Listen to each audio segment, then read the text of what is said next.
Les communautés planifiées ne sont pas vraiment nouvelles. Elles existent depuis des décennies. Cependant, elles ont définitivement évolué et sont bien loin des développements des années passées. Si vous envisagez de vous y installer, vous devez tenir compte de certains éléments. Pour coût, c'est un fait qu'il offre un large éventail de prix de logement. Il est donc facile pour un acheteur de trouver une maison qui lui convienne financièrement.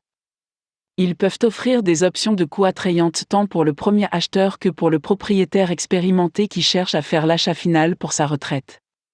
Sécurité, grâce à des caractéristiques telles que des patrouilles de sécurité et un accès clôturé, les résidents se sentent plus en sécurité. En outre, ces propriétés attirent généralement des résidents qui sont conscients de la sécurité et qui veillent sur leurs voisins. Commodité partagée, les commodités partagées sont l'un des principaux attraits de ces propriétés. Vous ne voulez peut-être pas d'une piscine dans votre jardin en raison de son entretien, mais il est agréable d'avoir accès à la piscine du quartier. D'autres caractéristiques telles que les pistes de vélo et de jogging, les terrains de jeu, les terrains de golf et même les parcs aquatiques ne font qu'ajouter à l'attrait pour les résidents potentiels. Option de conception de la maison, lors de la construction, les propriétaires ont généralement la possibilité de personnaliser la conception de leur maison. Cette possibilité est attrayante pour de nombreux acheteurs qui ne veulent pas d'une maison à l'emporte-pièce. Inconvénient. Revente, ces communautés sont constamment en cours de développement. De ce fait, si vous devez revendre votre maison dans un court laps de temps, cela peut être difficile. Les maisons existantes et les nouvelles maisons peuvent finir par se faire concurrence sur le marché, ce qui signifie que la revente peut prendre plus de temps que vous ne l'espériez. Densité, le grand nombre de résidents peut signifier que la circulation sera plus dense ou qu'il y aura des périodes de congestion pour les navetteurs. L'espace par l'eau peut également donner l'impression d'être limité.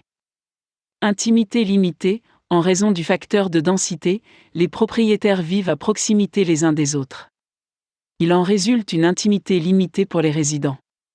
Frais élevés de l'association des propriétaires, les frais de l'association des propriétaires, HOA, doivent être payés et peuvent être élevés.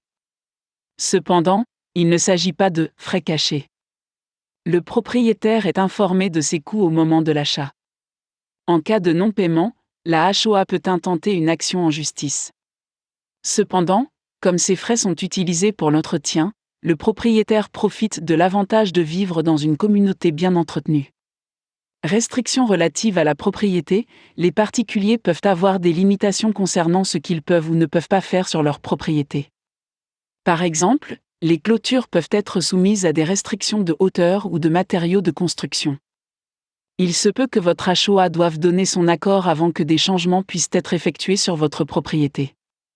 Dans toute situation, il y a des avantages et des inconvénients. Les acheteurs de maisons qui choisissent de vivre ici connaissent les options dès le départ.